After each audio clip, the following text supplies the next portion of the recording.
গোটা রাষ্ট্রযন্ত্র বাউলদের পক্ষ নিছে। বলা হয়েছে এটা নাকি বাক স্বাধীনতা। বাক স্বাধীনতার কারণে যদি নবীকে গালি দেওয়া যায়, আল্লাহকে গালি দেওয়া যায়, তাহলে আমাদেরও বাক স্বাধীনতা, যেই জিহ্বা দিয়ে আল্লাহ রসুলকে গালি দিছে, আমাদের বাক স্বাধীনতায় তার জিহ্বাটা ছিঁড়ে বঙ্গোপসাগরে ফেলে দিতে হবে। ঠিক না ঠিক কথা বলে? বাউলদের যে সমস্ত গানগুলো, এটার আবিষ্কারকে মূল প্রধান ব্যক্তির নাম হলো লালন শাহ। 1774 সালে তার জন্ম, 1890 সালে তার মৃত্যু, 115 বছর হায়াত পাইছে। লালন শাহ তার নাম জানলেন? এবার আপনি উইকিপিডিয়া থেকে পড়েন, উইকিপিডিয়া আপনি এবার নেট থেকে সার্চ করেন যা লালন কাকে বলা হয়।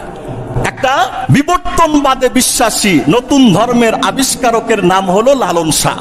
লালন শাহদের কোনো নামাজ, রোজা, ধর্ম, কর্ম, হজ, যাকাত, দাড়ি, মোষ এগুলো কিচ্ছুই লাগে না। ওদের চিন্তা চেতনার মূল থিওরি হলো একজন মানুষের বডি নিয়ে, বডির যত অঙ্গ প্রত্যঙ্গ আছে কোনোটা বাদ নেই, এই পুরা বডিকে নিয়ে রিসার্চ করা, গবেষণা করা। এই দেশে হাজার হাজার জায়গায় বাউল পালাগান নামে যেগুলো হয়, বাউল সম্প্রদায়দের যে সমস্ত থিওরি, গান, এগুলো ধর্ম বিকৃত করার লম্বা সময় ধরে একটা এজেন্ডা আমাদের সমাজে চলে আসছে। ঠিক না বেটি কথা বলেন? এই কয়েকদিন আগে যেটা হলো, আবুল সরকার একজন বাউল শিল্পী, সে বলে কি যে আল্লাহ তুমি এক খোদা, তুমি এক খোদা হইয়া আমাদের যে লাভ হইছে, তুমি এক খোদা না হইয়া আরো 8, 10টা 20টা খোদা বানায়া দিলে আমাদের লাভ আরো বেশি হইতো। নাউজুবিল্লাহ বলেন। কয় কোরআনে আল্লাহ বলছে শুধু নাচতে, যত পারো নাচো। কুল আউযু বিরাব্বিন নাস, এই আল্লাহ নাচতে কইছে। মালিকিন নাস, আল্লাহ নাচতে বলছে। ইলাহিন নাস, কয় এই জায়গাও আল্লাহ নাচতে বলছে। মিন শাররিল ওয়াসওয়াসিল খান্নাস, কয় এই জায়গাও আল্লাহ নাচতে বলছে। আল্লাযী ইউওয়াসওয়িসু ফি সুদুরিন নাস, এই জায়গাও আল্লাহ নাচতে বলছে। মিনাল জিন্নাতি ওয়ান নাস, কয় এই জায়গাও আল্লাহ নাচতে বলছে। কয় আল্লাহ শুধু কয় নাচ, শুধু কয় নাচ, শুধু কয় নাচতে আর গাইতে। নাউজুবিল্লাহ বলেন। আচ্ছা, এটার দ্বারা কি ধর্মের বিকৃত হলো না? সূরা নাসের অর্থটা কি? নাস শব্দের অর্থ কি? নাস শব্দের অর্থ কি? মানুষ। নাস মানে মানুষ। যেখানে মানুষ, এখানে নাস আসবে কোত্থেকে? কুল আউযু বিরাব্বিন নাস, হে নবী আপনি বলুন আমি মানুষের প্রতিপালকের কাছে আশ্রয় চাই। ইলাহিন নাস, মানুষের ইলাহের কাছে আশ্রয় চাই। মিন শাররিল ওয়াসওয়াসিল খান্নাস, যতগুলো নাস আসছে সমস্ত নাসের অর্থটা কি? মানুষ। আরেকটা বক্তব্য দিয়েছে যে আল্লাহ কোরআনে এক মুখে কত কথা কয়। আল্লাহর মুখ কয়টা? এক মুখে আল্লাহ এত কথা কয় কেমনে? একবার কয় আউয়ালু মা খালাকাল্লাহ এল ইশক। এই বাউল যারা আছে 1000কে আপনি আইনা আমার সামনে ইন্টারভিউ নেবেন, একটারও সূরা ফাতিহা শুদ্ধ হবে না, একটারও না। বলে আল্লাহ এক মুখে কত কথা কয়। আল্লাহর এটা কি গোয়ানা মাথা? নাউজুবিল্লাহ বলেন। সে বলছে হাজার মানুষরা বসা, আল্লাহর এটা কি গোয়ানা মাথা? এক মুখে কত কথা কয়। এক মুখে যে এত কথা বলে, সে আবার কেমনে ইয়া হইতে পারে, ইলা হইতে পারে? নাউজুবিল্লাহ বলেন। ভাই শুধু তাই নয়, যখন সেই সমস্ত কাজ করেছিল কিছু তৌহিদ প্রিয় জনতা এটাকে একটা প্রতিবাদ করেছিল। নানান সময়ে কিন্তু এরা ধর্মকে বিকৃত করে। এদের মধ্যে নামাজ নাই, রোজা নাই, চুল রাখবে মহিলাগো মতো, হারমোনিয়াম, ডোল, তবলা, গান, বাঁশি, নাচ, নারী পুরুষ, পর্দা পশিদা কিচ্ছু নাই। এরপরে এরা বলে আমরা হলাম সাধক। মোল্লা মৌলবীরা মসজিদে গিয়ে নামাজ পড়ায়, এরা মারেফাত বুঝে না, মারেফাত তারা বুঝে। এই জন্য মারেফাত তারা বুঝে, নারী পুরুষের কোনো বাদ বিচার নেই। নামাজ রোজা লাগে না, চুল রাখছে এত বড়, মোষ রাখছে মির্জাফরের মতো। এরপরে কোরআন হাদিসের শব্দ অর্থ, আল্লাহ রসুলকে নিয়ে নানান পর্যায়ের অবমাননা এরা করে আসছে। তৌহিদি জনতা প্রতিবাদ করেছে। আমাদের প্রতিবাদ লাগবেই তো, কিছু না করলে কেমনে হবে বলেন? যারা আল্লাহ এবং রসুলের শানে বেয়াদবি করবে, তার বেয়াদবিটা স্পষ্ট কুফর।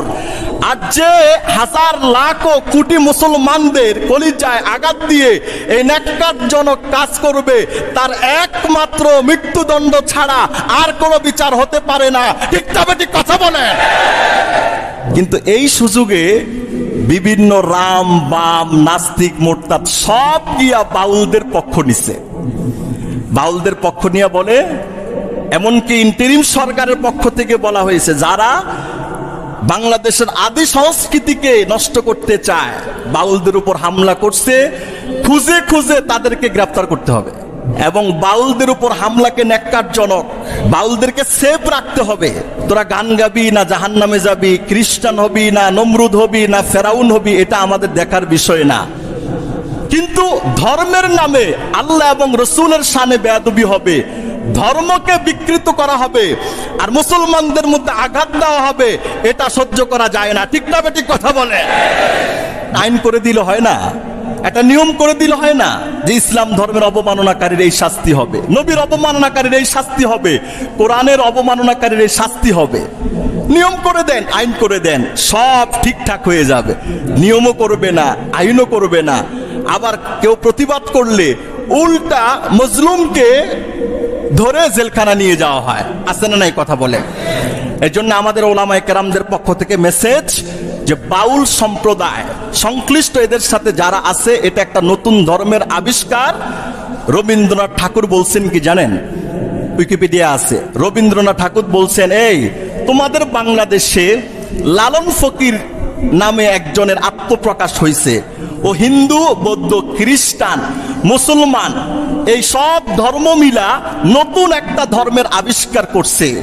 আমাদের সবার উচিত তার কাছে যাওয়া, তার বিষয়গুলোকে অনুধাবন করে এবং তার সমর্থন যোগানো। এটা রবীন্দ্রনাথ ঠাকুর বলছে কার ব্যাপারে? লালন শাহের ব্যাপারে। আর এটা স্পষ্ট কথা ভাই, আপনাদের ঈমান হেফাজত করার জিম্মাদারি আমাদের বলে যাওয়া। আমাদের দেশে পীর ওলিয়া উলিয়া বুজুর্গের নামে হাজার হাজার লাখ লাখ মানুষ বেঈমান হচ্ছে। বড় বড় অনেক দরবার আছে, যেই সমস্ত দরবার অনেক আছে, হক্কানি মাইজবান্ডার আছে, সুরেশ্বরী আছে, চন্দ্রপুরী আছে, চরমোনাই আছে, উজানি আছে, আমি ভালো মন্দ সব বলছি, সারসিনা আছে, বড় বড় দরবার আছে, লাখ লাখ মুরিদ আছে। যেই সমস্ত দরবারের পীর মুরিদের আস্তানায় ঢোল আছে, তবলা আছে, হারমোনিয়াম আছে, গিটার আছে, নারী পুরুষের পর্দা নাই, আপনি নিশ্চিত ধইরা নেন এটা একটা জাহান্নামের দরবার। ঠিক না ঠিক কথা বলেন? এটা একটা জাহান্নামের দরবার। যেই দরবারে ঢোল তবলা হারমোনিয়াম গান আছে আর নারী পুরুষের নাচ আছে, পীরের সামনে যাইতে হবে সালাম দিয়া, ফিরতে হবে আবার সামনে মুখ দিয়া, পীরের সামনে গিয়ে সেজদা দিতে হবে, বাবার কাছে গিয়ে চাইতে হবে, বাবাকে উৎসর্গ করতে হবে। এই জাতীয় যত দরবার আছে বাংলাদেশে, সমস্ত দরবারের কাজ হলো আবু জাহেল নমরুদ ফেরাউনরা যেই কাজ করছে, তাদের এজেন্ডা হলো সেই কাজ। ঠিক না বেঠিক কথা বলেন?